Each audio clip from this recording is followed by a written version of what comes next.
Let me make a very brief introduction first. Professor John Minford is world famous for his translation of Chinese classics, and among his translated works is 聊斋誌異.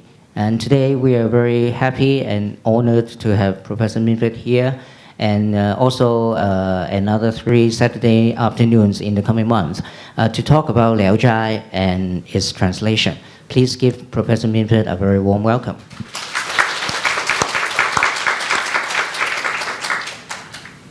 Thank you, William. Is this working okay now, the microphone? Okay. Thank you, William. And I must begin by thanking the people here at Hang Seng, because we've become old friends over the years. I've been coming here, apart from COVID, of course, and I even gave some Zoom lectures last year for you, and it's become like a second home for me, and I look forward to coming here every time. I always make more work for William, but he's very willing, and so I'm very, very grateful. And of course to Wan Kin for his funding of my visit, and to my old friend Gilbert Fong, who's always so supportive, and the new people in the school, Nicole and Scarlett. Everyone's been so helpful and nice. I always feel very welcomed when I come back here, and it's always a nice feeling.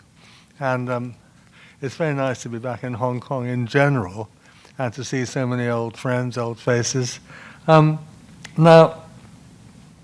I'm giving 4 talks this time on the same basic topic, which is蒲松齡聊齋誌異, but I will divide it up into 4 different kind of divisions. So today I'm talking about 2 things really: his lineage, where he's coming from as a writer, and his life. In fact, I'll start off by talking about his life, and then I'll talk about his lineage. And then in the other 3 lectures, it's quite straightforward. The second one, which will be next Saturday, I'm actually going to retell a number of stories from my new book, which is not published yet, which is More Strange Tales. I mean, I've actually got more and more and more. So next time I'll do a few new ones which are unpublished. In fact, the stories I've given you in your handout today are actually unpublished ones, because I haven't yet submitted this volume for publication. So in the second lecture, I'm just going to give you a sampling of his stories from my new book to show you the incredible variety in the stories, because they really are very, very varied, covering a whole number of topics and a whole range of styles of storytelling as well. Some of them are very, very short, like 1 paragraph, and some of them go on for like 10 pages. So I want to, next Saturday, I'm going to just focus on the incredible variety of his stories with examples from my new book, as hitherto unpublished. And then in the third lecture, I'm going to focus on the commentaries, the traditional commentaries from the 19th century by a group of very, very talented literati who wrote commentaries on the Liao Zhai. Brilliant commentaries, which really help us to understand the book and to read it. So that's what I call dufa, a way of reading. And I've been a big fan of those commentaries ever since I wrote my own PhD in 1980, a long time ago. And I argued that the way to look at Chinese fiction is through the eyes of the traditional commentators. In the case of Hong Lao Meng, of course, we have commentators, and in the case of Liao Zhai, we have as well. So I'm going to talk about them in my third lecture. And then in the fourth one, I'm going to focus on translations of Liao Zhai and what the challenges are in translating these extraordinary stories. First of all, the sheer difficulty of the Chinese. I mean, anyone who pretends they're not difficult is just lying. They are very, very difficult. The Chinese is incredible. You read Liao Zhai, and then you go back to read something like Shi Ji, and it seems so easy. Even Zuo Zhuan seems easy after reading Liao Zhai. It's honestly, I think, one of the most difficult books ever written in the Chinese language, which makes it very fascinating, but also creates problems for the translator. Also, he's sometimes quite shocking. And I'm going to give an example, in fact, in my third lecture, I mustn't get muddled up, of one particular story which is very, very shocking, even to a modern audience, about an old lady who decides she wants to change her sex. I mean, this is a very contemporary story, but it's never anthologized. I've never seen that story in an anthology because it's quite graphic in its description of this strange. It's a strange tale. So the stories are very demanding in terms of the language, but they're also demanding in terms of what he's trying to say, because he's talking about human nature. I mean, forget about Hu Li Jing and Gui. This is not really about Hu Li Jing and Gui. It's about Ren. It's about people and their qing, their feelings. And when he talks about a Hu Li Jing, he's talking about a quality in a human being which is fox-like. And this is quite a common experience. And his way, it's like a metaphor for certain types of personality, the very seductive, the very beguiling type of woman. And he writes about those very, very often. We'll look at some of those today. So those are the 4 lectures. Now, today, I'm going to talk about his life and his lineage, and then I'm going to end up with a couple of stories which really, I think, there are a couple of new ones which I haven't published yet, which I think demonstrate very clearly how he worked, how he was a creative writer. Because despite all the protestations to the contrary, he was not writing for the people. You can't ever say that蒲松龄was Wei Renmin Fu Wu. He wasn't. He was writing for himself and for a small circle of similarly educated, very elite Wenren. He wrote in Wenyan, a very difficult Wenyan. If you're writing for the common people, you don't write in Wenyan. You write in Baihua. And he could have done that. He was very good at Baihua, but he didn't. He chose not to. He chose to write in a very, very difficult, high-flown Wenyan. And the whole sort of goal, his whole goal was not to serve the people. It was to entertain himself and to entertain his fellow literati. Before setting out on that, there's a couple of things I want to say. One is just to thank the organization that first so generously got me going on this project. Way, way back in 1989, the Taiwan Wenhua Jianshe Weiyanhui, which has now become the Wenhua Bu. But in those days, it was just a kind of lower-level organization. They very generously gave me a 3-year fellowship to go away and get started on Liaozhai. I had submitted an application. I have to say I'd completely forgotten about it. And when I submitted the application, I really didn't know what Liaozhai Ji was. I knew it was very famous. I knew it was reckoned to be like the top of the Wenyan Xiaoshuo kind of table. But I honestly didn't know much about it. I'd read a few, but I had no real preconception. So this wonderful grant, which gave me 3 years of freedom, enabled me to get started in the very long process of trying to understand these stories. And also at that time, well, in fact, slightly before then, I had a very talented PhD student who was working with me on Herbert Giles's translations of the Liaozhai. And all these things came together over the years. And to enable me to enter into this world, which is a quite extraordinary world and really has become part of my life.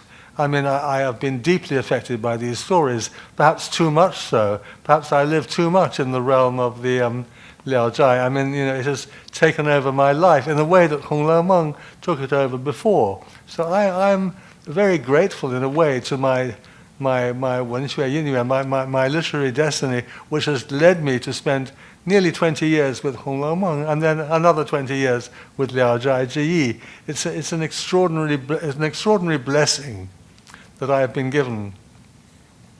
So I want to thank the Taiwan Wenhua Jianshe Weiyanhui, and also to thank all the other people who've helped me over the years.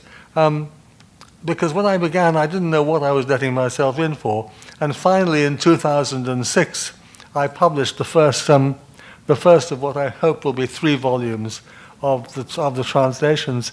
And at the time, my father-in-law and my collaborator, David Hawkes, was staying with me in France, and he was very kindly proofreading the page proofs. In those days, they still sent you page proofs. And he sat down in my house in France and read them from cover to cover. And he said to me, and I always valued this very much, because he was very sparing in his praise. He said, "John, first of all, I think this is your best work." He said that, which I was quite happy to hear. Then he said, I thank you very much, because I never really understood what these stories were all about, but now I do. Now, for me, that's the greatest possible compliment, that he felt I'd entered into the spirit of蒲松龄. And coming from him, that was a very deep compliment. And so I want to thank him as well. Of course, he was my mentor as a translator from a very early age. The second thing I want to do is to make a comparison between Liao斋and Hong Lou Meng. It's not very often done, because sometimes most people think they're just completely different, you know. The Story of the Stone is written in Baihua, and蒲松龄's Liao斋written in classical Chinese. End of story, you know, they belong to totally different worlds. I disagree completely. I think they belong to very similar worlds. Excuse me a moment.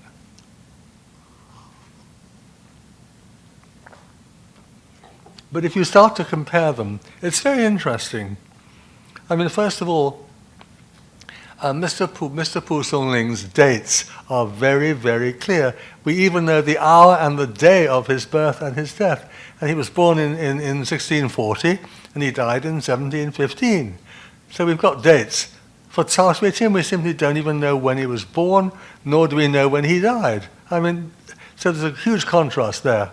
I've made a kind of table here. And then we know a lot about蒲松龄's life. I'm going to be talking about that later. We know all about his marriage, his siblings, his father, and his repeated failure at the exams, and so on and so forth. We can more or less tell the story of his life. We know nothing about Cao Xueqin except a few poems written by his friends. We really don't know much about him, about his life. We're virtually living, he lives through his novel, basically. And again,蒲松龄wrote a huge number of other works apart from Liao斋. He wrote poems, really fine poetry. I've been reading his poetry recently. It's very well written. It's very interesting. It's very expressive. It's not at all difficult. He writes, with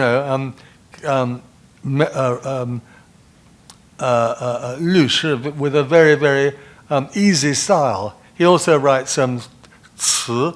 His lyric poems, his 词, are very moving. They're very emotional.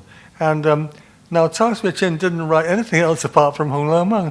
We haven't got a single poem by him, a single essay, a single anything at all. Every now and then people get excited. Oh, we've discovered some old suitcase with a piece of his writing. It always turns out to be a fake. He left nothing apart from Hong Lou Meng. So they're very contrasting in that way. And then but a way in which they're very similar is that both authors they died before they'd really published their work.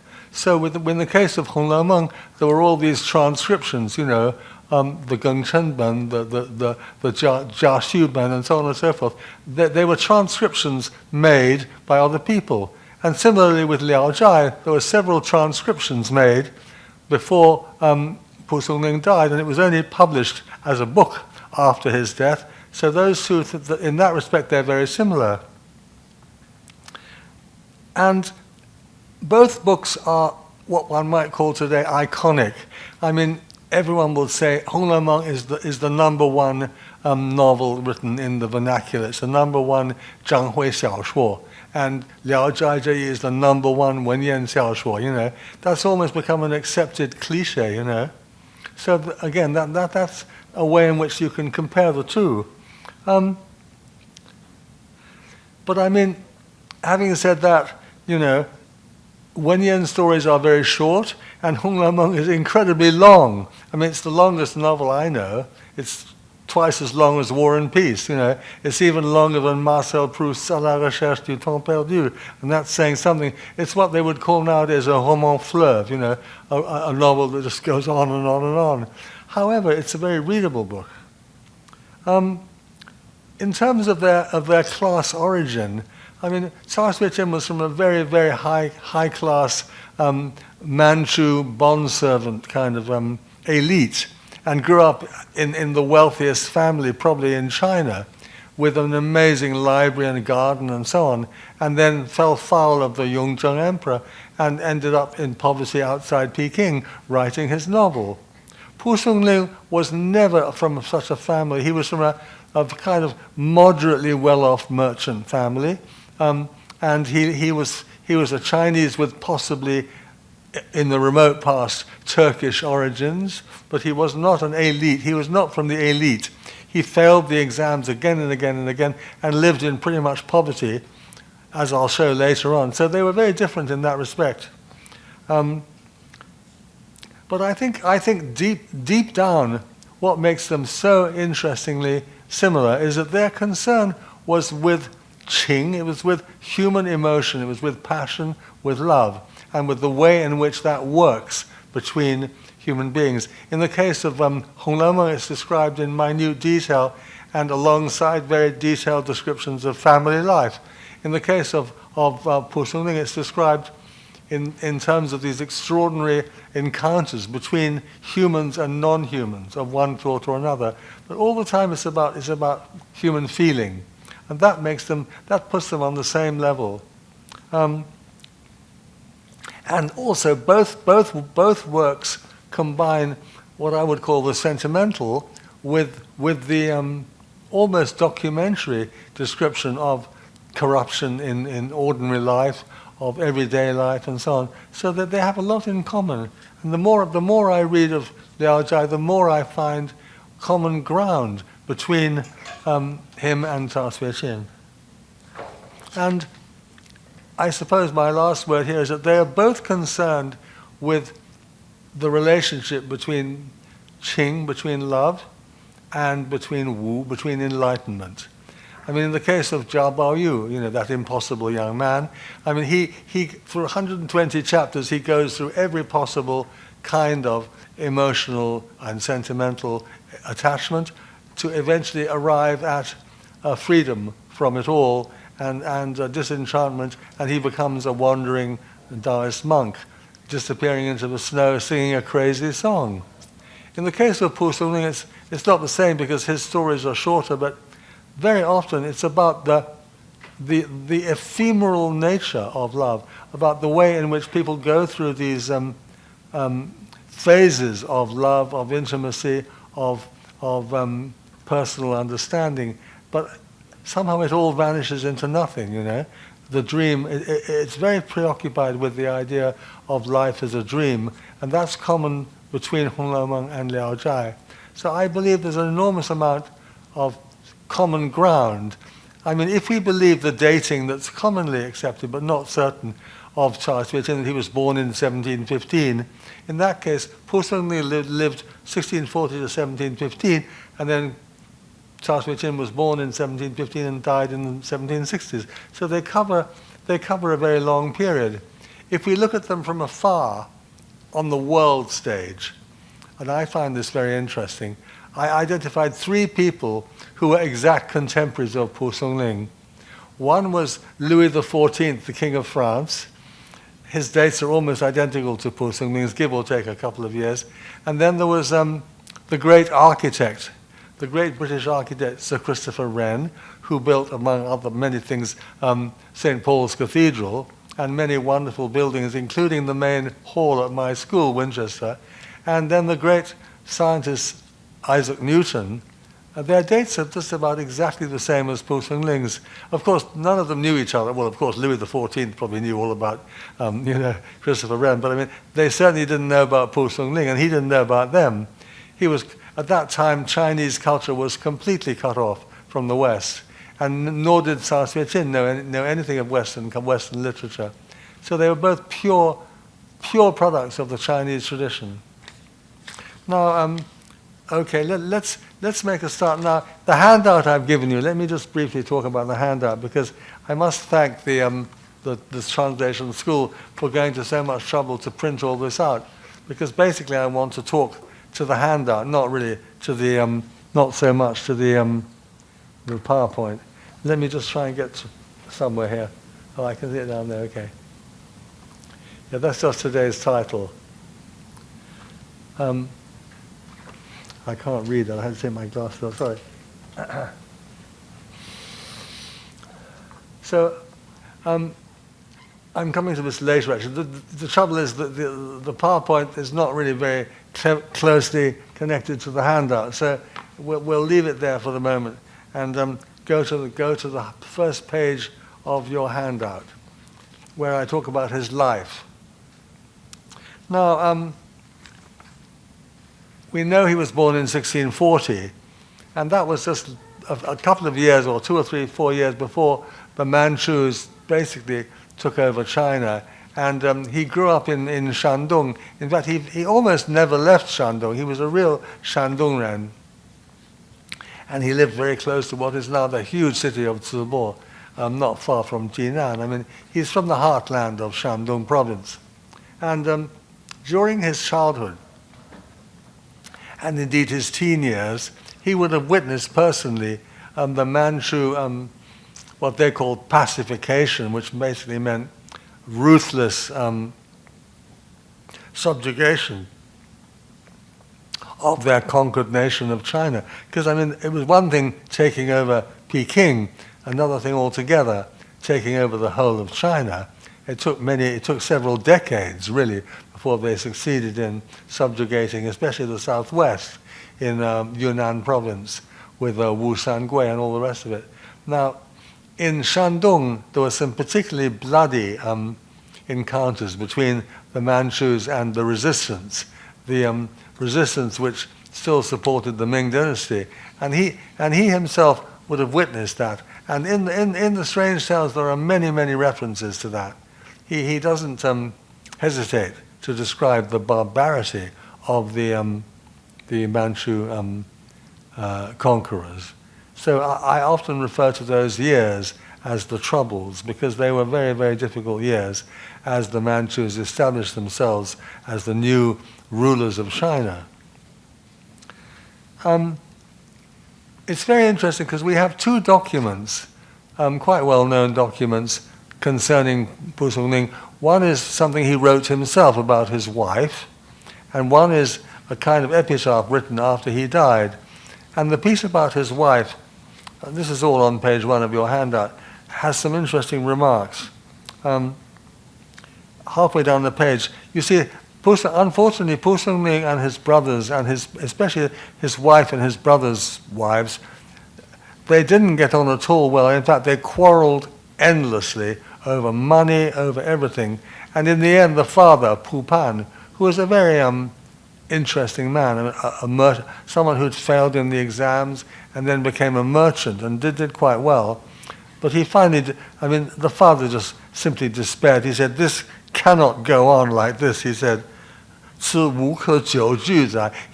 actually, Pu Songling quotes those very words of his father saying, "We can't go on like this. Everyone's fighting the whole bloody time.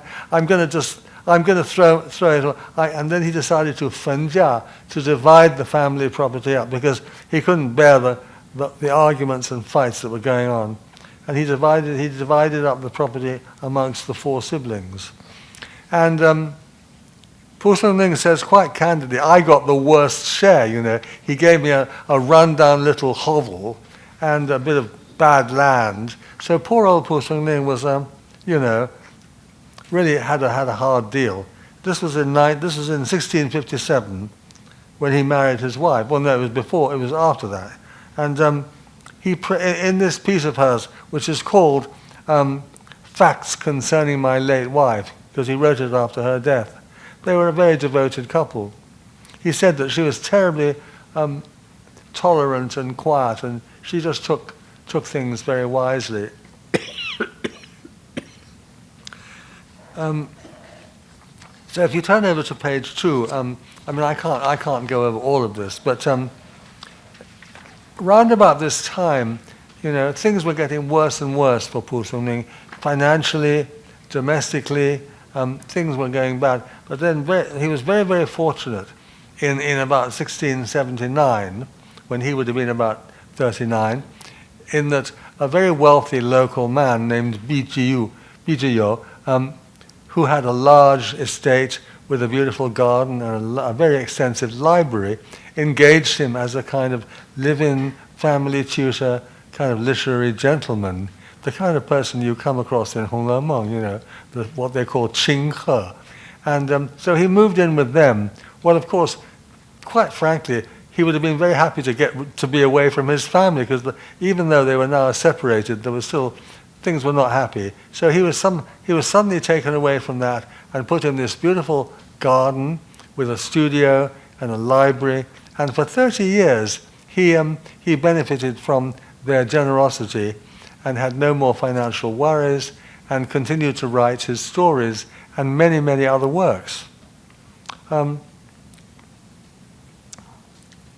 round about that same time, round about 1679, he wrote his preface for Liao Zhai, which I will come on to later. It's an extraordinary work. And he says in that preface, oh, well, I've finished my book, but actually he never stopped writing. He kept on adding and adding and adding, probably until a couple of years before his death in 1715. I think he went on adding stories right up until that last couple of years.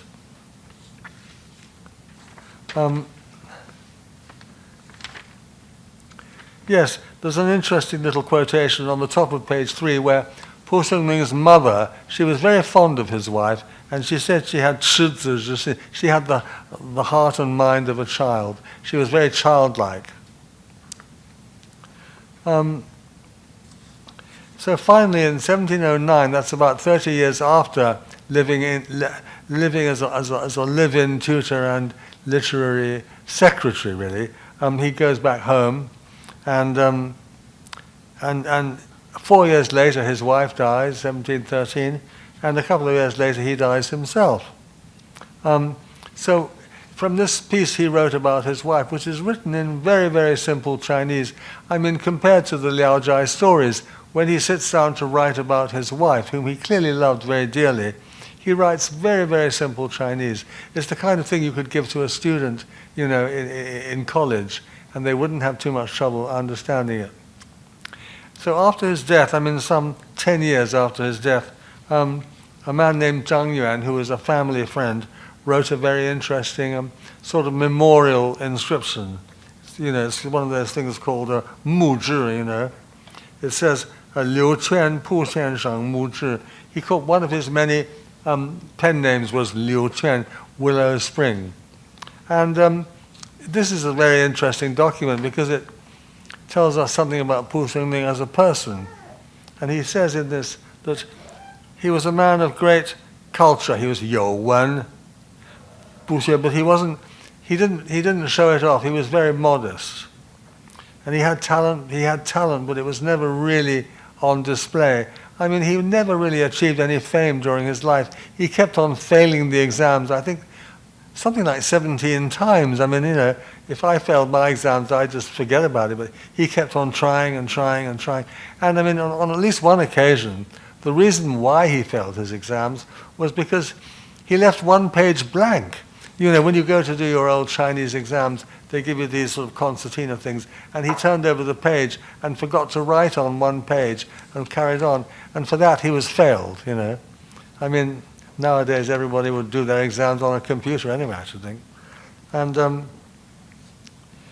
he was a very, very passionate stylist. I mean, you can when you read his stories, you can imagine him lingering over every word. You know, he would never choose the obvious word, and that's what makes him so interesting and so very hard to translate. Well, that's a very brief summary of his life. It was not very eventful. He didn't do anything very remarkable. He hardly ever left Shandong province. In fact, he hardly ever left a small radius around the family village. But a lot was going on inside his mind, you know. He was reading a lot. He wrote a lot of books as well as Liao Zhai. He wrote ballad poems. He possibly wrote a long novel in Baihua. Nobody quite agrees about that. But he was he wrote a book about writing 8-legged essays, a very prolific writer. Now then, I'm going to leave that and move on to the idea of lineage. Now I think I've got some stuff on this on here. Let's have a look. That's just a copy of my book, sorry. That's a picture of him. It's the only picture we have. It's a very sort of pro forma. I mean, it could be almost anyone. This is a modern, this is by the great painter Feng Zikai. You know, Feng Zikai obviously liked, so I mean, it probably doesn't look anything like蒲松龄, but he did a famous sort of sketch of蒲松龄, I think in the 1930s. And this is on a postage stamp. I mean, I don't know why there's a cat there. I don't know. The cats don't really feature very prominently in his stories. But anyway, again, some post office designer decided to put a cat in the picture, and everybody has their own imagination of what he looks like. Oh, sorry, I've moved away from the mic because it's more comfortable here. Thank you, William. You saved the day yet again. Okay, and these are just pictures I gathered together. And those are a couple of his seals. There's the willow spring at the top, and there's the lingering immortal. You know, everybody has pen names. You know, I have got several myself. One of my favorite pen names is Min Lao Can, because Lao Can Youji is one of my favorite novels, and Lao Can in Chinese means an old derelict person, someone who's falling apart. And I thought I'm pretty much falling apart. So one of my pen names is Min Lao Can, old derelict Min. And you know, people invent those pen names. It's great fun, and there's always a secret story behind them. You know, I mean, one of my hao is San Quan Tang, the Hall of the Three Dogs. But now I don't have any dogs. But I still call my library the Hall of the Three Dogs. And this is all totally irrelevant to the topic. But I'm just saying that pen names and those and seals tell you a huge amount about somebody's life and about their personality. Now, one respect in which蒲松龄and Cao Xueqin were radically different is that we don't have any original manuscripts of Hong Le Meng. We have lots of transcriptions, you know, handwritten by scribes, but we don't have a single original autographed manuscript by Cao Xueqin. With蒲松龄, we actually have his original autographed manuscript of half the book. It turned up, I think, in the 1950s in northeast China, and it's now in a library and it's been reproduced. I have a reproduction. And it's not all written in蒲松龄's own hand, but quite a lot of it is. And that's just one page. That's from his preface. Oh yes, I'm sorry to have jumped. I'm afraid my lecture will jump around a lot, so you'll have to be very acrobatic to follow me. But this, when I talked about how Cao Xueqin and蒲松龄were both concerned with the theme of love and enlightenment, the way love and personal feeling and relationships can lead to enlightenment. It's a concern they both have. And the most famous poem on this topic is by the great Manchu poet Naran Singde, which most of you probably know this poem, in which he says, you know, my heart is ash. My heart, 我的心灰烬, is just burnt to ash, you know. There's nothing left of my heart, it's completely ash. If you spot a misprint, please tell me, because I did this in a hurry. And then it says, you know, I've still got hair on my head, so I'm not a complete monk yet, right? I'm not an actual monk, because I've still got my hair on, so to speak. You know, don't lose your hair. I haven't been shorn of my hair. So I'm halfway to being a monk, you know, but I'm not quite there, you know. Wei Chuan, I'm not completely a monk. And then it goes on to say, I need to change my glasses. Oh no, I've got the right glasses, I just can't read it. Then it goes on to say that the wind and the rain have kind of knocked me about, you know, and the partings in death and life, you know, 生死别. In other words, all those sort of heartaches of life, parting from your loved one in life, parting from your loved one in death.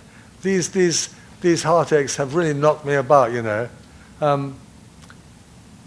But And then it says, but I seem to recognize that this lonely candle, you know, he's imagining himself sitting in a kind of some sort of hermitage, you know, some sort of vaguely Buddhist type retreat.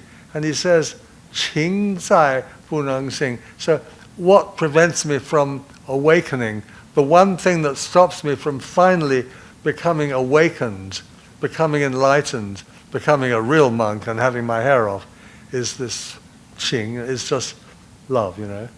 It's just love, that's all it is. Otherwise I'd be a monk. And that's a kind of very, very famous poem, but it encapsulates this theme that runs through both the story of the stone and many, many of蒲松龄stories, which are so often about love. I mean, it's a different type of setting, and we'll come on to that later. I mean, you know, he tends to be describing young men who fall in love with beautiful young ladies who turn up in the middle of the night and then disappear by morning, you know. But I mean, it's still it's still love. Oh, no, I've already been through all this. Now we get to the lineage, right? Oh yes, I thought I'd talk a little bit about the very word lineage. I mean, you know me, I just go off at a tangent all the time, but I'm a great believer in lineage, you know, the way things get handed down from one person to another. And my last main job as an academic was at the ANU, the Australian National University, where for 10 years I held the chair of Chinese from 2006 to 2016. I was very aware, because that's a big university and Chinese was a big subject there, I was very, very aware of the lineage behind me, of the people who came before me, of the what I received from them. And those people were, if you go up from the bottom, my almost immediate predecessor, Liu Cunyan, who was very well known in Hong Kong as a great scholar. And then before him, there were two Swedish professors, Göran Malmquist and Hans Bielenstein. And both Hans Bielenstein and Göran Malmquist, they were the students, I hope I've got this order right. Yeah, they were the students of this man, Bernhard Karlgren, the greatest Swedish sinologist of all time. His Chinese name was Gao Ben Han, meaning he was originally Chinese, you know. That's a kind of strange name to have, you know, Gao Ben Han. And he was one of the great, there's a terrible misprint there, he wasn't 1889 to 1078, he was 1889 to 27, he was very old, but I'm sorry, it was a misprint. But anyway, and you see, Bernhard Karlgren taught two of my predecessors, so in a way I've got a lineage going back to Bernhard Karlgren, you know. So I believe in these lineages, you know. On the other side, my lineage goes back through David Hawkes to Arthur Waley. And it's something you can't change. It's almost genetic, you know. And with respect to Liao Jai, this man, very great man, he was a Czech sinologist called Jaroslav Prusek, and he was a student of Karlgren. And he went up to Stockholm to study Chinese when he was a young man. And Bernhard Karlgren, the great philologist, he was a linguistic person. He wasn't literature at all, but he said to Jaroslav Prusek, if you want to learn Chinese, you better read this book. And he gave him Liao斋誌異. And Jaroslav Prusek was absolutely knocked out by Liao Jai. He went back to Prague, and he started studying it. He went to China for many years, and he went to Shandong. And then when he went back to Prague, he translated quite a thick selection of the Liao Jai. And he wrote very, very good, very, very fine articles about the Liao Jai. And in fact, he wrote a very good piece. I think I've given you the reference. On the very first page, under his life, I've given you the reference to one of Prusek's articles. A very important man. When the Russians sent the tanks into Prague, he fell. I mean, he was put in jail. He was made to work in the library toilets because he'd been too free-thinking. And right now, then lineage. So I'm just going to have a drink of water. Just check the time. Okay. The most important document for understanding蒲松龄's lineage, for understanding how he saw himself as a writer, is the preface he wrote for Liao斋. He wrote it in 1679, just as he was about to start working for this wealthy local Mandarin Bijio. And in this preface, which is amazingly difficult, it's written in very, very difficult Chinese. I mean, in the modern Chinese editions, the preface will take up 2 pages, but the footnotes will take up about 15 pages. It's full of quite obscure references.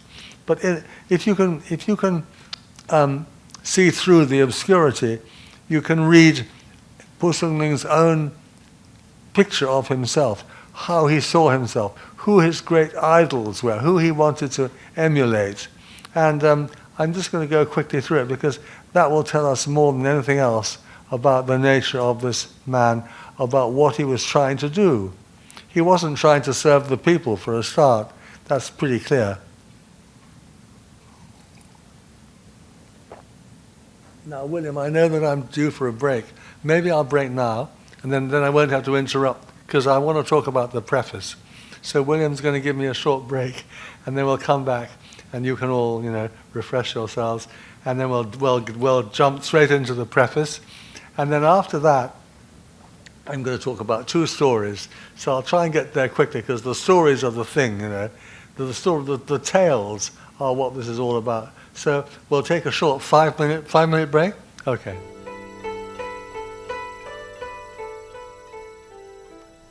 So I want to talk about this preface, the preface that he wrote for his own book. Although he hadn't finished writing the book when he wrote the preface, he had, for some reason, he felt the need to sit down and say what he was trying to do. And it's the most extraordinary preface. I mean, I've translated in the back of this book, and I've got pages and pages of notes because I felt it needed to be amplified. And although I'll talk about that in the 4th lecture, but I think that with蒲松龄you do need to amplify, because he uses language in such a way that it triggers off whole reams and reams of ideas. And sorry, nothing serious. I'm not falling apart yet.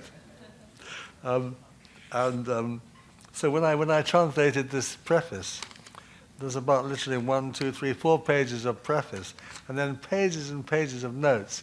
And going back over it again recently, I don't think I could remove any of the notes. They're very important because they spell out his references. So if we start from the beginning on your handout, page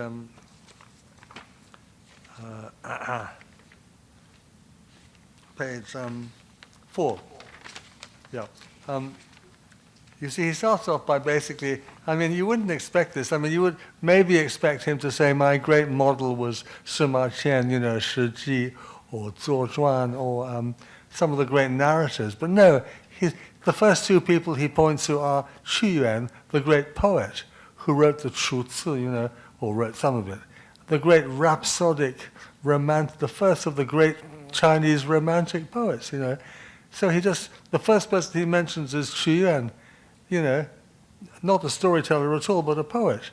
And then the second person is also a poet, Li He, the great Tang poet who writes about strange witches and supernatural goings-on. So from the very beginning he's saying, these are my 2 number 1 heroes, Qu Yuan and Li He, not Sima Qian or Sima Guang or even... He mentions later on Gan Bao, who did the So Sen Ji, but he's really talking about his innermost heroes, the people he really wants to emulate. And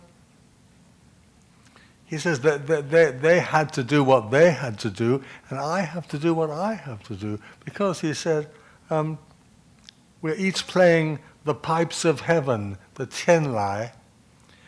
We're seeking not the beauty of sound, but music that is what it is for reasons of its own. This is a very, very challenging statement. He's saying, I'm writing these stories because I have to, because they just come from my innermost being.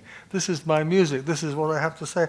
In fact, I wrote a commentary there which I put on your handout, but I left out perhaps the most important sentence of my commentary, which is that the music must be of itself. We sing the song that we sing because we are what we are. This is all contained in that yo yo ran yi. Our music must be totally and utterly true to ourselves. It must be of itself. We can only sing that kind of... It's a very, very strong statement about what he's trying to do. He's not just telling stories, he's singing out of the very depths of his heart. And he also mentions as another of his great ancestors, if you like, his lineage, the great Song poet Su Dongpo. I mean, a poet, again, not a novelist. And in that context, there's a very lovely exchange of poems between Songling and a very famous writer of his time called Wang Shizhen. Wang Shizhen also came from the same part of Shandong.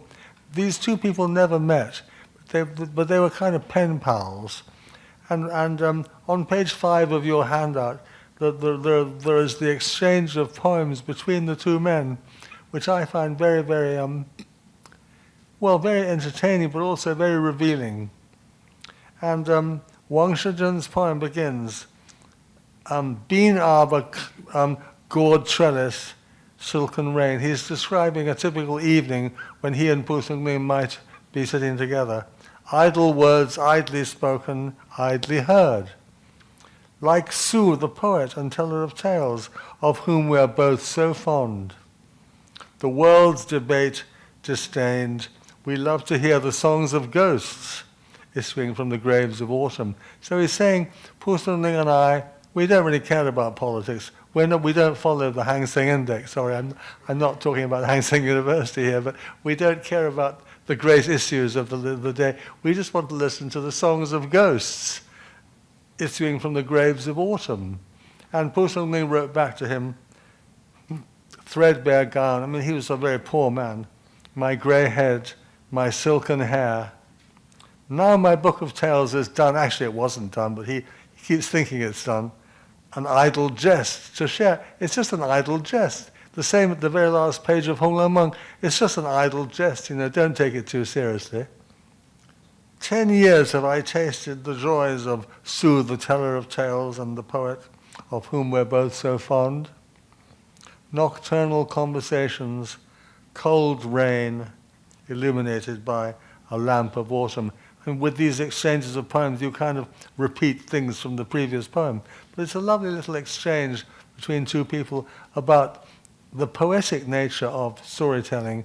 It's not just a jolly good yarn, This is music that is of itself because it has to be of itself. And that's a very strong statement. Now, I think that's probably enough. Well, no, maybe not quite. On page 6, again, continuing this line of thought, he talks about my irrepressible transports are an unfettered rapture that cannot be gainsaid. You'd think he was writing about poetry. He's not. He's writing about his stories. He's writing about Liao斋誌異. My far-soaring ideas, an unbridled folly that cannot be denied. Midnight finds me here in this desolate studio by the dim light of my flickering lamp, fashioning my tales at this ice-cold table. Alas, I am but a bird, trembling at the winter frost, vainly seeking shelter in the tree, an insect crying at the autumn moon, feebly hugging the door for warmth. Those who know me are in the green grove. They are at the dark frontier, which is a way of saying virtually nobody knows me, I shall die unknown. Of course, now he's terribly famous. Now, so much for his lineage. I'm going to end now by talking about two stories. And I think it's absolutely fascinating, the fact that one of them is called Blue Phoenix, Qingfeng, and the other one is called Hu Meng, I've translated A Foxy Dream. And I've chosen these two stories because it seems to me they reveal the way in which he worked more than anything else. Because the first story, Qingfeng, is a pure Liao Zhai story, a pure Liao Zhai love story about a young man who falls in love with a fox spirit, and it's a very touching story. I mean, she's obviously very, very beautiful, and he if we look at the story, I'll just find it here. Yeah, it begins by describing the man. He's from quite a well-known and wealthy family, the Geng family, and his family have a lot of property, but they've fallen on hard times. I'm on page, let me see now, I'm sorry, I've got two versions of this handout. I'm on page 8. Page 8. I've given you the Chinese so that maybe when you go home you can find out all my mistakes. When you found out my mistakes, please let me know, because I'm always willing to be corrected. All my life I've been willing to be corrected, and that's not going to stop now. So that's why I've given you the Chinese. So this young man, his family have got this big property in the country, a mansion, but it starts to fall into disrepair. And there are rumors going around that it's haunted, it's a haunted house. And that's quite a frequent way in which蒲松龄starts his stories. Once upon a time there was a haunted house. Scary, I mean, because he wants to kind of create a bit of an atmosphere. He's brilliant at doing that. And this man, Mr. Geng, has heard about the haunting of his uncle's town house. The uncle's moved out because the uncle doesn't like haunted houses, so he moves out into a kind of seaside villa somewhere. But the young man is really quite interested in haunting, so he decides to go and live there and check it out, And he's a bit of a wild character. In fact, he's described as a wild, uninhibited young man. And the commentators all say, yes, that's exactly the point. He's in for trouble. I mean, the commentators are wonderful. They pick up a couple of words and say, of course he's going to have trouble. He's a wild chap. So anyway, to cut a long story short, he goes back to this haunted house, and there's all sorts of strange things going on upstairs, lights going on and off, and you can already see the movie. I mean, it's absolutely a gift for a movie maker. This kind of noises coming from upstairs. So he goes upstairs, and what should he find but a whole family having dinner? So he bursts in. He's a very, very nice chap. He bursts in, he says, hello, everybody. I see you're having a great time. Why didn't you invite me? And the old man at the top of the table says, wait a minute, what are you doing breaking into our place? And he says, no, you're breaking into my place. So there's quite a lot of humor. I mean,蒲松龄is a very humorous writer. And anyway, so he sits down and they get into a bit of a chat. And before he knows what's happened, a woman comes in bringing with her an absolutely devastatingly beautiful 15-year-old girl. Anyway, my daughter thinks I'd better change the ages of all these girls, because nowadays 15 years is not a very good age to be, having a love affair with. Anyway, she is 15 years old. I'm not changing蒲松龄's text. I'm sorry. This is something happening in the 17th century. So, and of course, he falls in love with her absolutely immediately. You don't waste time in a Liao Zhai story. It's like 1, 2, 3. 1, you see her. 2, you fall in love with her. 3, you take her to bed. It's very, very simple. And there's no messing around with蒲松龄, and he's very happy for intimacy to take place, and in this case it's rather slow. I mean, there are some times where it's very, very quick, but this young lady, whose name is Qingfeng, it's Blue Phoenix, right? She's absolutely lovely girl, very, very gentle and quiet and beautiful, and so she says, no, not now, wait a minute, I'm not quite ready, I need to talk to my uncle, so on and so forth. But eventually, I'm not going to tell the whole story because it goes on. Eventually, of course, he kind of gets to stage 2 and puts his arms around her and gives her a kiss or something. But I mean, the whole story depends on the fact that she is a fox, but she's a Huli Jing, but the whole family are foxes, right? And he's unable to consummate their love. But I mean, a year later, by which time he's persuaded his wife to move into the haunted house with him. It's often a very interesting thing between young men who fall in love with strange ladies outside, and then their wife actually says, okay, you go ahead, I don't mind, and I'll look after you anyway, kind of thing. I mean, the Huapi is a classic case of that, where the young man, anyway, I won't go into that story now, but I mean, anyway, his wife finally moves in. Initially, she said, I'm not moving into that haunted house with you. You're on your own, mate. And he goes in there on his own and meets Xing Feng, falls in love with her, and then she disappears. The great thing about Hu Li Jing is that they just disappear. Just when you think everything is great, suddenly, wham, they're off, you know. You wake up and they're not there, or they leave a bit of a fox pelt or something. But I mean, it is the transience of passion, basically. So he's fallen in love with her, but she disappears.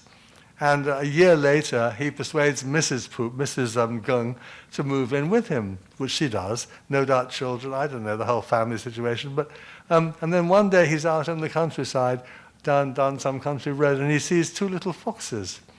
And they're being hunted, and he saves them. I'm probably getting the story wrong now. Anyway, he saves them and takes one of them back, and it turns out, of course, to be, guess who? Blue Phoenix, right. So now he can take the thing to a second stage, and they become lovers.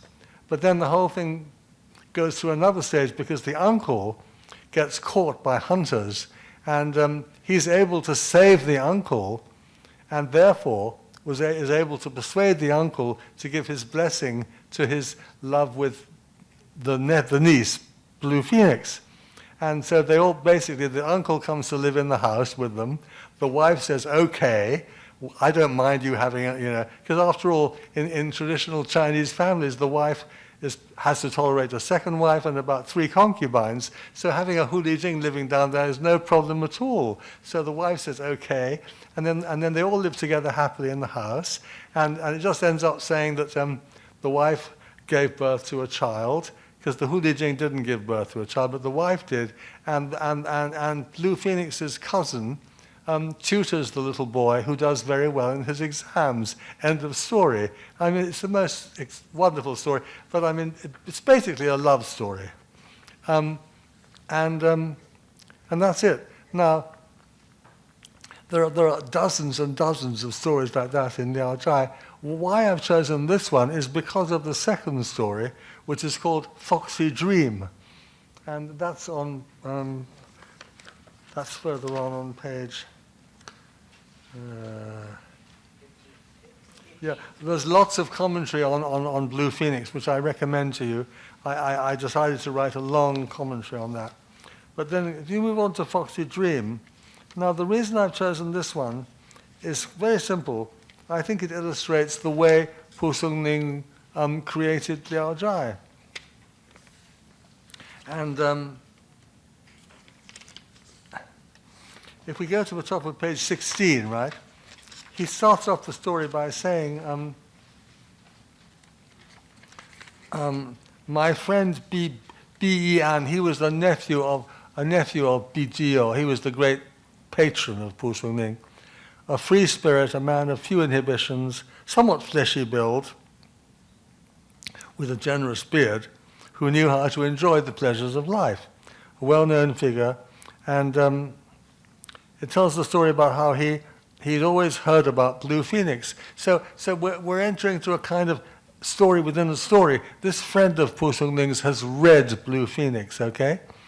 I mean, the novelist Timothy Moe once wrote to me and said, the Liao Zhai stories are like Borges written for Harlequin love classics, because there's a kind of subtlety there, and this is a subtlety where he introduces his own story into the story. So this young man has read Blue Phoenix, and he thinks she's an absolute corker, right?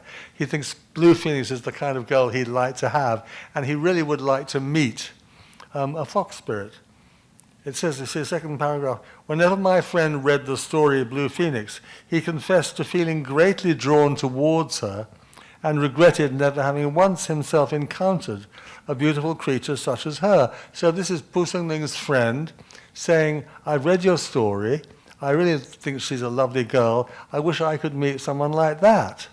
So we're kind of seeing a story within, we're seeing Pu Songling communicating with a friend who's read his story, and then the friend then tells him of his own fox experience, which is a dream, a humong, right, in which he meets a pretty girl, and Pu Songling has great fun having a kind of comic situation where the girl with whom his friend falls in love. If we look at page 16 again there. So there he was, dozing in an upper room of his uncle's villa. Same basic story. He's dozing in his uncle's villa again. His thoughts very much tending in a foxy direction. Presently, as the evening began to draw in, he made his way downstairs to his study. It was the very hottest and most stifling time of the summer, so he moved his bed close to an open door to get a bit of breeze. He'd already fallen fast asleep when he felt as if there was somebody shaking him. He woke to see standing before him a lady in her 40s, of a great elegance and mature beauty. He rose to his feet in some alarm and asked her who she might be. "I'm a fox spirit," she replied with a disarming smile. "I was most touched that you should have been thinking about me so constantly." B was both delighted and aroused. He at once began speaking to her in a somewhat amorous manner. "Oh, dear me," replied the lady with a good-humoured laugh. "I'm a little old for that sort of thing. Others may find me attractive, but I have to confess I myself am constrained by a sense of modesty. I do, however, have a daughter who is 15 years old," again, here we go, "and has just bound up her hair. She can certainly wait upon your pleasure." So this lady is offering her daughter to Mr. B.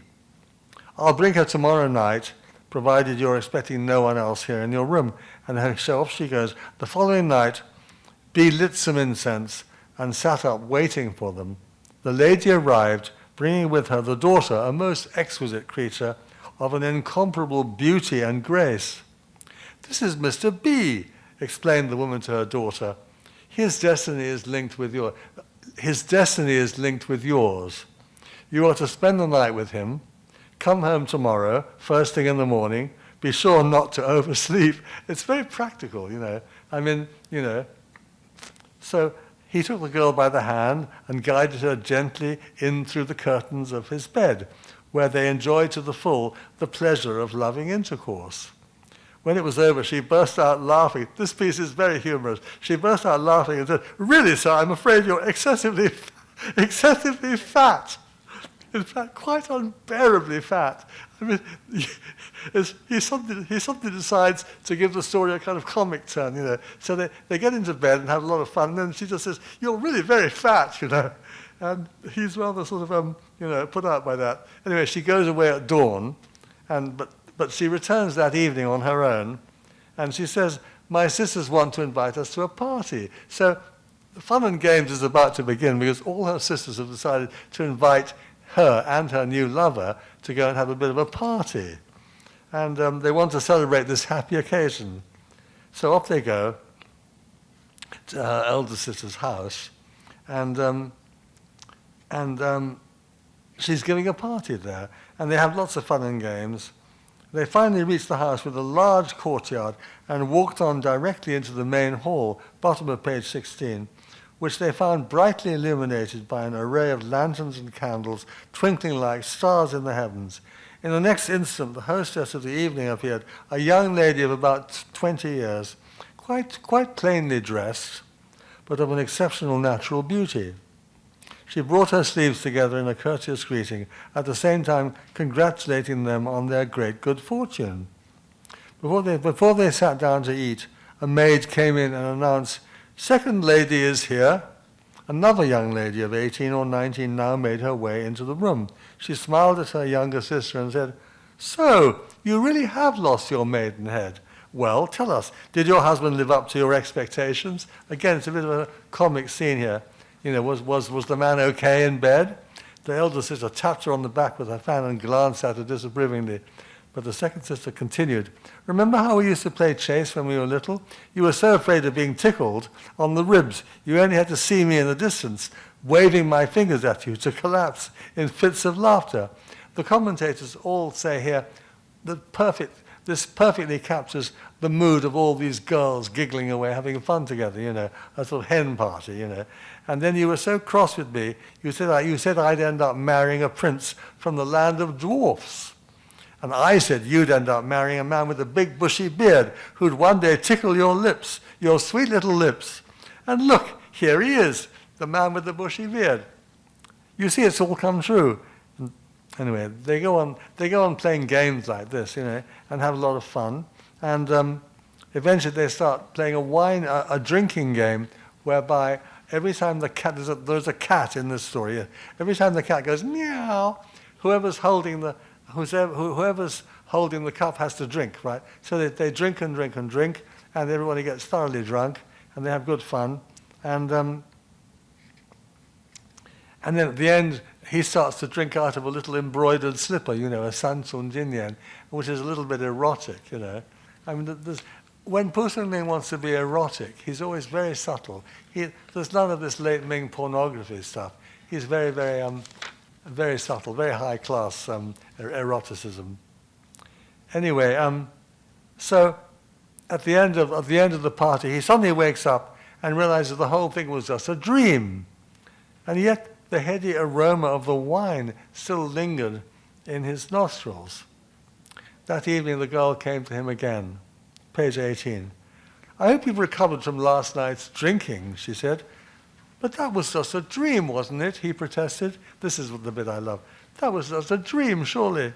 No, it wasn't a dream. My sisters were afraid you might take offense and create a frightful scene, so they just made it seem like a dream. I mean, where are we now? Are we dreaming? Are we, he's just leading us into this completely sort of world where anything's possible. So the girl's now saying it wasn't really a dream, they were just pretending it was a dream. Anyway, and then they play Go together. Go is often, playing Go, Wei Qi, is often the accompaniment to the intensification of intimacy, as is playing the Gu Qin, These are the ways in which love develops. Anyway, finally, so they end up living together, and one day, a year or so later, she comes to see him. Well, I mean, she didn't live together. She comes to visit regularly. And she comes to see him, and after the two of them had spent some time, as usual, gazing into each other's eyes, he suggests a game of Go, but she refuses. Then he wants to make love to her, but she refuses that too. It's a whole game-playing thing, this story. After a long and brooding silence, and this is the key part, after a long and brooding silence, finally she said to him what was on her mind. Tell me, how do I compare with Blue Phoenix? So she's read the story too. The whole thing is just so clever. I mean, the man who's telling the story had read Blue Phoenix, and now the girl in his dream, or is it a dream, or is it just pretending to be a dream? She's read Blue Phoenix too, and she's jealous. And she says to the man, how do I compare with Blue Phoenix? Am I as beautiful as her? Mirror, mirror on the wall, that kind of thing, Who is the fairest of us all? And he replies, oh, well, there's no comparison. Of course, you're far more beautiful than she is.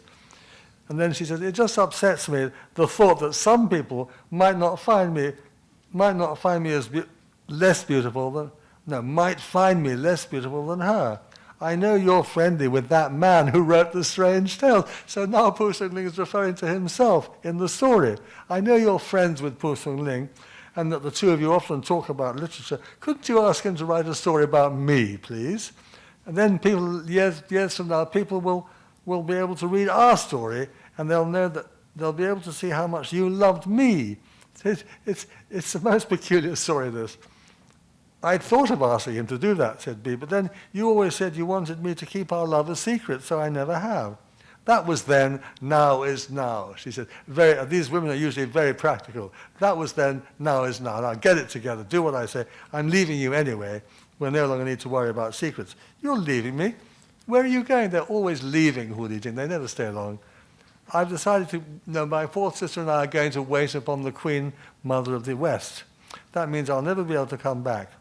Another of my sisters was once married to a man, a cousin of yours, and before she left him, she gave birth to 2 daughters who are still looking for husbands. luckily, you and I have no such encumbrances. B begged her for a few last words of farewell, page 19. Just be sure, she said, to look after yourself and keep your vital spirits well balanced. Do that, and you will find that you make few mistakes in life. She rose and took him by the hand. The time has come for us to part, my dear. They walked a few hundred yards and parted in tears. These were her last words. So long as we have the will in our hearts, I'm sure that you and I are destined to meet again one day. They're always talking about destiny and how, it doesn't matter whether you don't see each other for 10 years, but if you're destined, if you have the will, then you'll meet again and your love will be fulfilled. And with that, she went on her way. Now, this is the final paragraph. It was the 19th day of the 12th month, the Gruel month, in the 21st year of the Kangxi reign, 1682. My friend B and I had spent the night together in his family studio, the Hall of Amplitude. That was when he told me the whole story of this unusual experience of his. A fox of such rare beauty, I said, will surely add luster to my strange tales. So I wrote it down. Now, I've given you those two stories because the way they're interconnected. The original story is Blue Phoenix, but then he incorporates that story into another story and refers to himself. It's very, very modern. It's very almost postmodern. The way it makes fun of its own conventions of storytelling, and very, very clever. And I think that to read these two stories together shows you very much how his mind was working. He was playing these incredibly wonderful games with himself and with his reader. And but as you can see from both stories, they're about love. They're about a young man who falls in love and who encounters, some subtle variations on the theme of love, and therefore learns a great deal from the experience. Now, I think I've more or less reached the end of today's talk. I'll just double check the time. That's about right, yes. I'm not going to go on any longer because I could just tell these stories forever because they're so wonderful. But I just wanted to leave you with that. The idea that here was a man who just had an incredible ability to capture the sensitivity and intensity of human encounters. That's the bottom line. He had this, as he said himself, it's music that had to be. It's music that was the way it was because it was that way, because I was that way. And every time he writes one of these stories, he just has this uncanny ability to create a make-believe world that's totally unreal. It's all about, supernatural beings. It's about strange encounters, and yet it's terribly real. It's terribly heartfelt. That's what I find about it. Now, I think I may have something to show you as by way of a kind of goodbye. If I can find it on the PowerPoint, I'll have a quick look. I think it's there. I want to find a wonderful. This is all from the preface. There's a wonderful French writer who described蒲松龄's style, because in the end the style is the thing.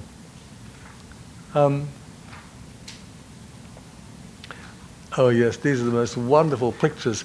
One of his contemporaries was one of the 8 eccentric painters of Yangzhou, and he drew the most extraordinary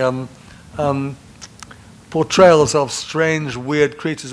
You'd think these had been done last year, at the Tate Modern or something. And look at this, look at these. Just incredible 18th century weird paintings. And look at that character. They really are quite extraordinary. And I'm trying to find, this is stuff from a subsequent lecture. We'll come back to that. But this is one of the great commentators, Feng Zhenlan, and he wrote an essay on how to read the strange tales, which I won't spoil my third lecture by talking about it, but I wanted to leave you with the words of That's right, this is Jacques Das. Now, Jacques Das was a wonderfully talented French translator who translated the great novel Shui Hu Zhuan. He passed away some years ago, but he wrote a very fine essay. I can't read that, it's too small, so I'm going to have to stand up and read this one here. I don't have it on my hand. I'll try not to fall over. Now, I'm losing the microphone now. How can I do that? I can't see that because it's too far away. Let me see. Well, I'll just see if I've got it on here. I might have it on the handout. I want to leave you with this, so bear with me for one moment.蒲松龄's tales are constructed and developed with consummate art. He was writing in French, this is my translation. The episodes, transitions, and surprises are cleverly handled. The descriptions lively, full of unexpected details. The depiction of character and the twists and turns in the plot testify to a rare imagination. The fantastic predominates, but it never wearies the reader, because here too, the author knows how to vary his themes, his adventures, his tone, his style. It is to be noted too that despite his magisterial use of the classical language, which is that of a supreme master of Chinese, he enlivens his tales with a judicious admixture of popular expressions and well-turned idioms, which render the finished product less abstruse and add considerably to its charm. Over and above the exquisite formal beauty of the tales and the author's never failing felicity of expression, there is a wonderful sense of proportion in the disposal of the elements within the whole, an overriding art such as one finds in the most beautiful Chinese jades. They are so perfectly carved and polished that one can caress them with one's eyes and gaze at them forever in sheer wonder. I think that's probably the best thing ever written about蒲松龄. It's absolutely marvelous. And when I come to talk about the translations, a friend of Jacques Das, also my friend, the translator André Lévy from Bordeaux, he translated all of the Liao Jai stories into the most perfect French prose. And André also understood Liao Jai. And my goal with these 4 talks is hopefully that by the end I will have helped you to go back and read the stories with increased pleasure. Thank you very much. I'll stop there. And I'm very happy to answer questions if you have any questions. Any questions from the floor? This is usually when Gilbert asks me a very difficult question, which I can't answer.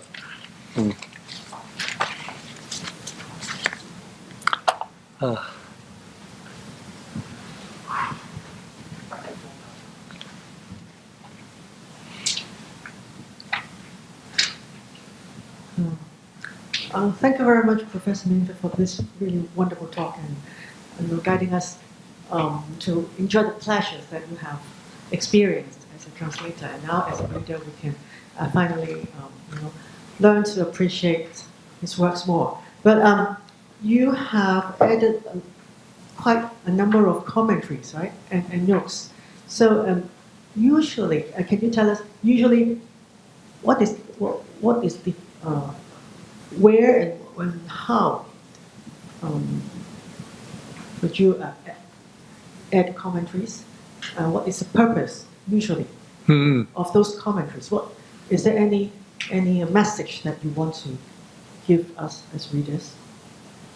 And usually, like, what's so special about those points that you have added commentaries? Elsie, I can't hear you very well, I'm afraid. I can pretend to hear you, or I can just ask you to try and say it a bit more loudly and clearly, because I'm very hard of hearing. But I get bits and pieces of what you say, but I might put them together in the wrong order. So maybe you could repeat yourself very slowly and clearly. No, so a lot of translators have added commentaries, right, to their translations, and you also have right, done this with this蒲松龄strange tales. So can you enlighten us on, the the why and the what of those commentaries. Okay, yeah, I get you now. Yeah, okay. I thought that was what you said, but I wanted to make sure. Sorry about that.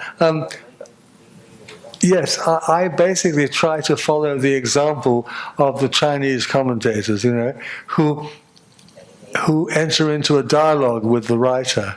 And if they did that in the middle of the 19th century because they found the stories quite difficult and subtle, I feel I have to do even more today to try to avoid the common error that these are just silly stories about fox spirits, and most, nearly all the movies made of蒲松龄stories are so bad that you have to laugh at them because they really are. They're just, you could just imagine they were trying to make fun of them because they don't seem to understand these are supreme masterpieces of literary art. That's why I showed you that wonderful paragraph by Jacques Das, who really understood the beauty of these stories.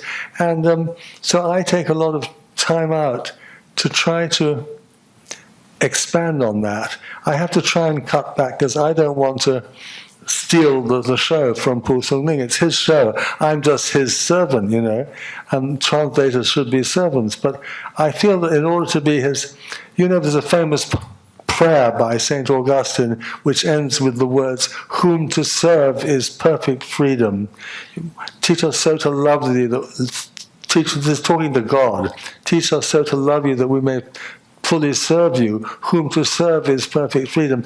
Now, with a great writer like蒲松龄, I feel that to serve him properly, I have to use a certain amount of freedom, not in the translation itself, but by adding additional commentary to try and bring out some of what I see as the subtlety of his stories. Otherwise, I'm afraid people will just think they're stupid, They'll just think, oh my goodness, another stupid story about a man falling in love with a beautiful 15-year-old girl. She disappears in the middle of the night.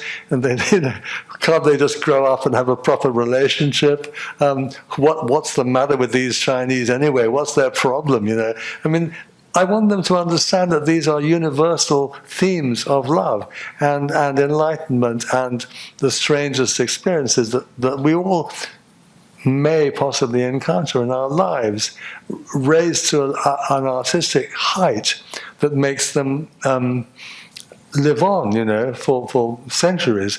And in order to do that, I sometimes feel I have to write a commentary. That's what I'm trying to do. I'm not trying to show how clever I am or try and make it into a lesson. I'm just trying to amplify his voice as I hear it. Because after I started working on these stories in 1991, that's 30-something years ago, and it's taken me a very long time to hear his voice, to actually think, yes, I know what you're saying,蒲松龄, and I'm going to do my best to serve you. And I've gone through this whole procedure, and now I feel I have the right to say what I think he's doing. I think that more or less answers your question, yeah. But I try not to go too far, because I don't want to steal the show,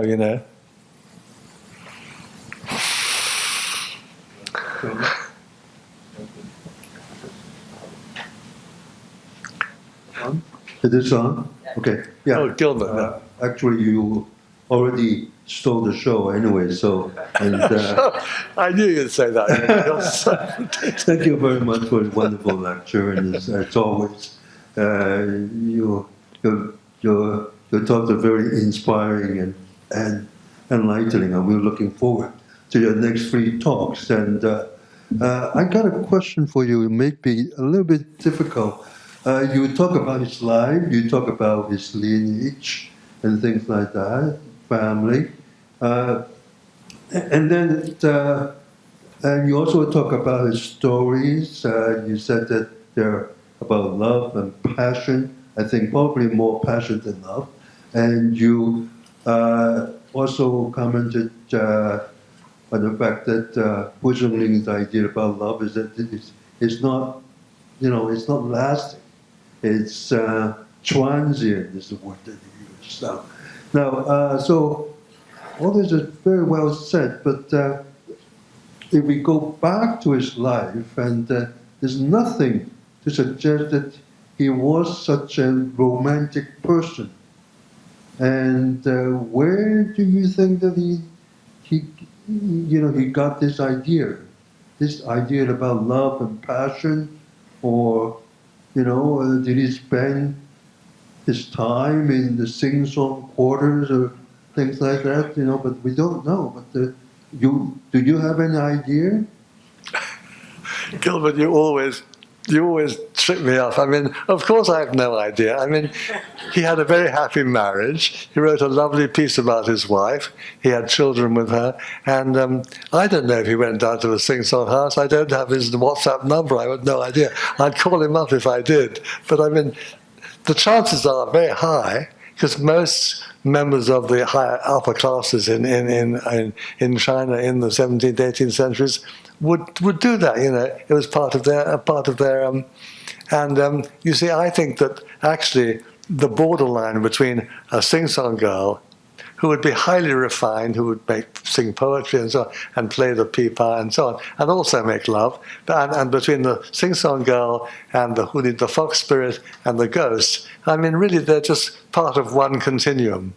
And I'm sure that for a lot of Chinese literati, the Wenren, the experience of visiting the sing-song house and often having a very romantic relationship with the lady concerned, which would involve writing poetry and singing and so on. So for them it was very easy to transfer that idea onto the idea of meeting a Hu Li Jing, because it was extremely transient. You maybe entered, and Chinese poets always writing about quite intense relationships with sing-song girls, and then suddenly it came to an end. You moved to a different country, a different province, or she was bought out by somebody, and the whole thing. And often the girl would write very sad poetry about that. It's part of the Chinese, really for 1,000 years, part of the everyday life of a Chinese intellectual, even up until the Republican period. I mean, people like Su Zhimo were living in that tradition, But I mean, he might have been one of the exceptional men who never went to a sing-song house. I have no idea. I mean, it's a very bad question to ask me, Gilbert, I have to say. You should be ashamed of yourself, because I don't have any inside information. He didn't leave me a secret letter sealed, to be opened by my translator. By the way, I used to frequent the garden of whatever it is. No, I don't know.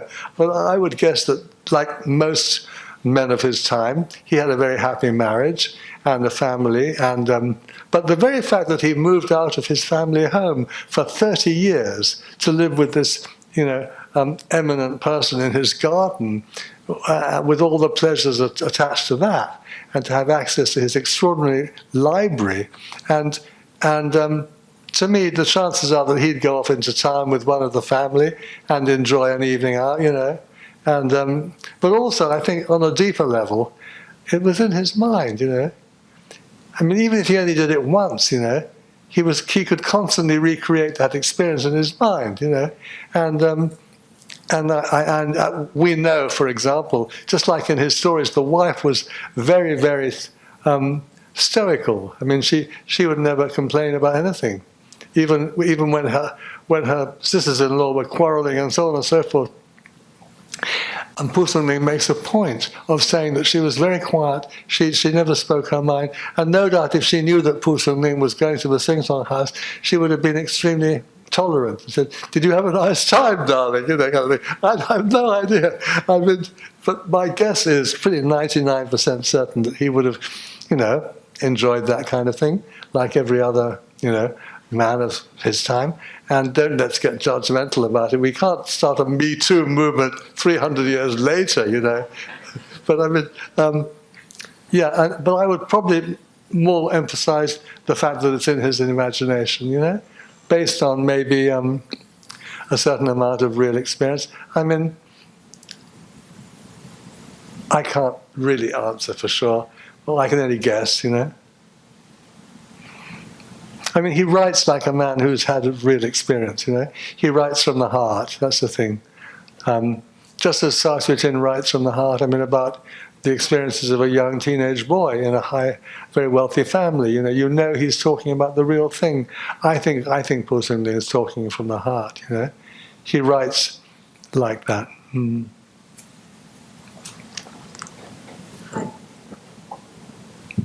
Hi, Professor Minford, if okay.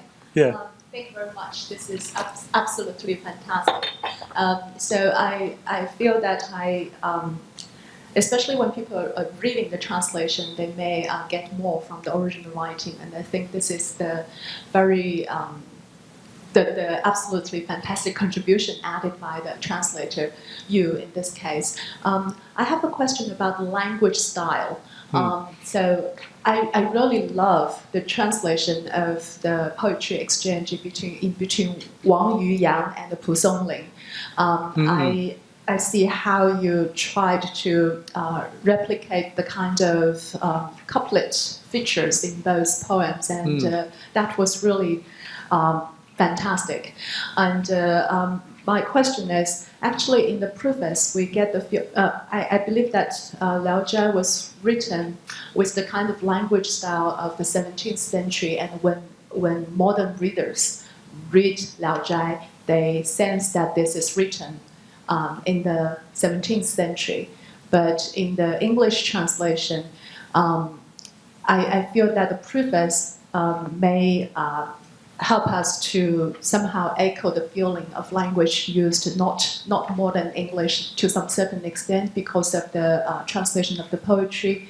But when I'm reading the translation of, say, for example, the stories, Blue Phoenix, maybe because of the conversations involved in the story, there are some colloquial words like my dear, oh dear, and hello, which may bring me back into modern life somehow, away from the 17th century. I wonder what is the approach to the kind of language style in the target text. Thank you. Thank you very much, Janice. I mean, that's a very good question too.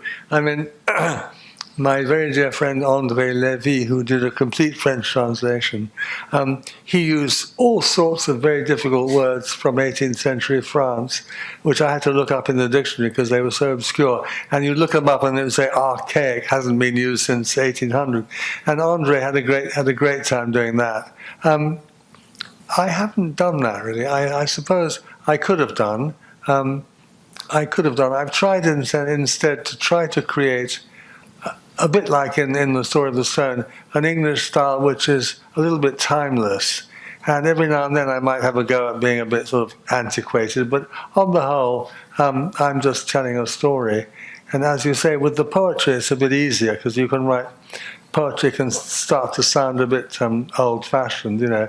I mean, I'm a very old-fashioned writer, and my main goal is to make sure that the language flows easily, that it doesn't descend into what I call the banal. I mean, that's one of the great challenges. I'll be talking about that in my fourth lecture, but sometimes, you know, you translate one of his stories and you look at it after and you just think, oh my God, that's so banal.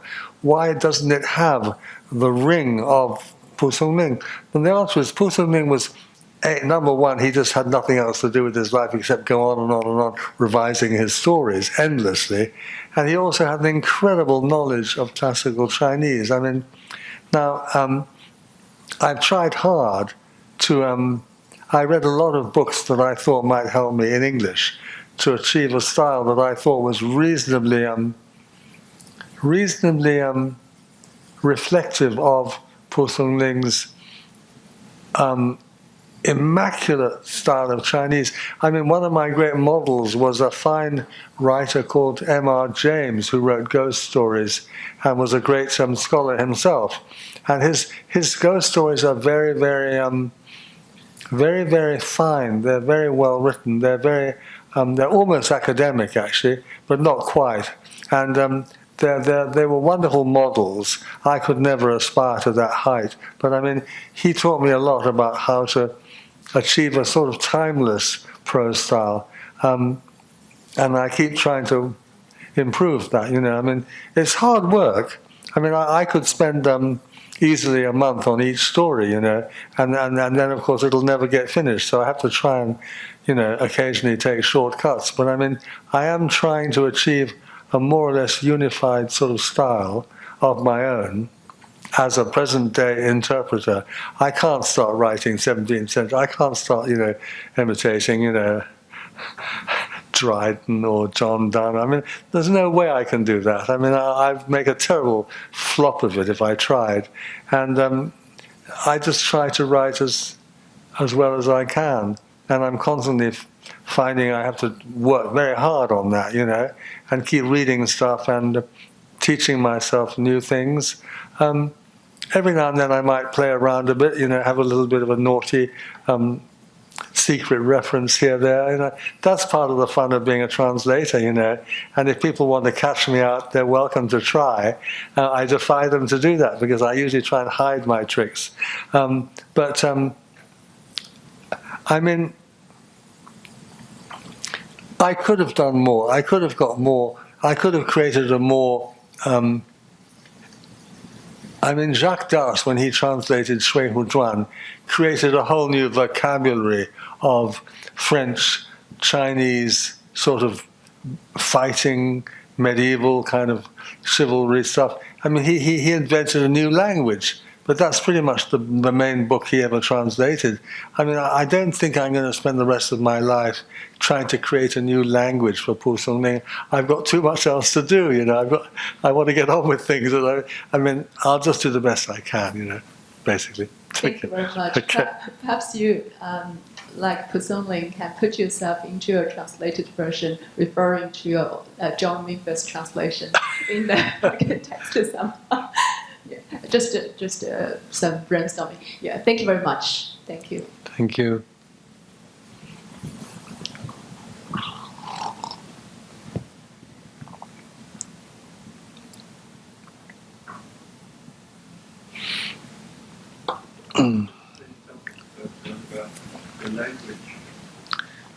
The language of translation, I totally agree with you. That you said that you were trying to use the kind of timeless English. I think even if you want to use some archaic style, I think that particular style would carry its own connotations, which may or may not, and usually they may not fit, the Chinese style of the time. So there you are, So what are you going to do as a translator? So I think it's the same with my own translation. Is that I try to make it as timeless as possible, or as timeless, or maybe a kind of a non-connotative style as much as possible, so that people won't get the wrong idea, that the reader can sort of define the connotations for himself or for herself. I think that's the right way of doing it. Gilbert. I also think that both Elsie and Janice's questions kind of run together, because partly I use the commentary to make up for the deficiencies of my translation, sometimes I feel I've translated a story and I reread my translation and I think, oh my goodness, there's nothing there, What's happened to all the lovely, the aroma of the original? So I feel a need to try to put something back in by waffling on in my commentary, And sometimes I think I've gone too far. Sometimes I think I haven't gone far enough. But I think the commentary becomes part of the translation, and you can sometimes hint at things that you've sort of missed in the translation, Because蒲松龄was just extraordinarily clever. He knew the classics by heart. He had to study the Zhuozhuan again and again and again. And he felt so miserable about failing all that time, in his exams, that he thought, I'll get my revenge on the classics by putting them into my stories in rather naughty ways, I might talk about that a bit later when I talk about translating, but So I think partly I resort to the commentary as a way of trying to add a bit of flavour, which has got lost. Because timeless English can sometimes be quite boring, actually. You feel you'd rather be able to write sort of Dickensian English or something. But I mean, I'm not any good at that. I'm no good at that. So I think something that's at least clean, that doesn't provoke laughter in the wrong places, and that doesn't bore the reader, and that sort of hints at the hidden depths of the. That's important. The hidden depths of the story, and is about as much as I can hope for, really.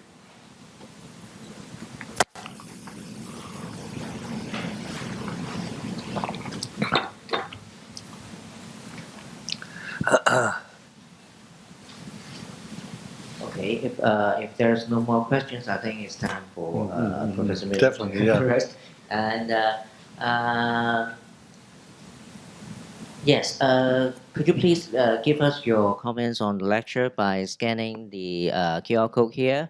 And please do register for the coming lectures on another 3 Saturday afternoons in the coming months. Thank you for coming today. Thank you.